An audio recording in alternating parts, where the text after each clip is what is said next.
Doble kalbaryo ang sinapit ng isang seafarer na magbabakasyon lang sana sa France. Matapos silang beses ma-offload, may tauhan umano ng immigration na nag-alok na e-eskorta na siya, kapalit ng mahigit 100,000 piso. Ang tugon ng Bureau of Immigration sa pagtutok ni Chino Gaston. Nag-aalok po ng 150,000 po for escort.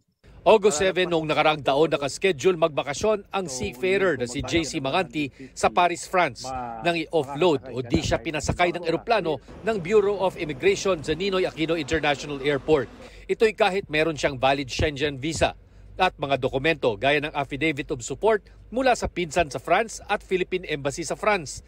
Nagmagpunta siya sa Bureau of Immigration Main Office, sinabi sa kanyang pwede na siyang umalis sa bisa ng hawak ng mga dokumento. Pero pagdating sa paliparan, hindi pa rin siya pinasakay.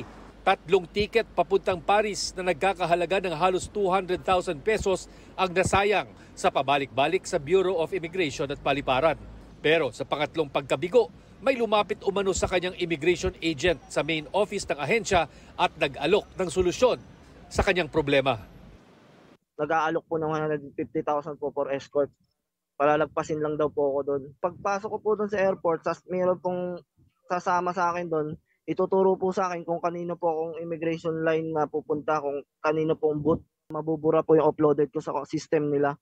Hindi na po makikita daw yung uploaded system. May mga Chinese daw po silang pinapalabas din daw po, almost 200,000 nga daw pong binabayad sa ng mga Chinese. Ipinakita ni JC ang screenshot ng text messages sa dalawang kausap na empleyado ng BI kung saan ipinangako ang pagbura ng pangalan sa offloaded list at kung saan siya nagmamakaawa sa isa pang kausap na taga-BI na ipagpaliban muna ang pagbayad ng 150,000 kapalit ng escort papasok ng paliparan.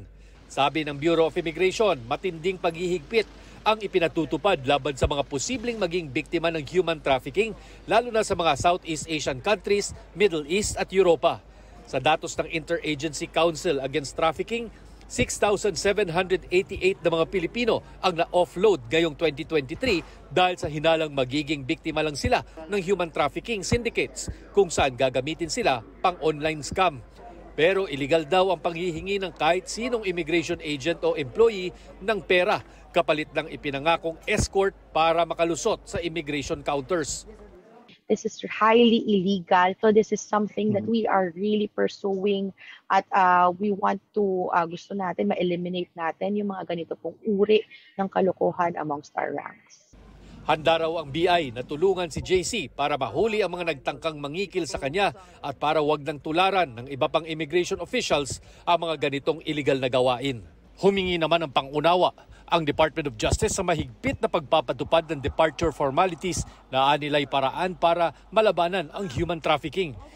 Pinag-aaralan na raw ngayon ng Interagency Council Against Trafficking ang pagre-repaso sa mga ito. Nakikipag-ugnayan na rin daw sila sa Bureau of Immigration at iba pang stakeholders para maibsan ang aberyang dinudulot nito sa mga biyahero. Para sa GMA Integrated News, Chino Gaston nakatutok, 24 oras.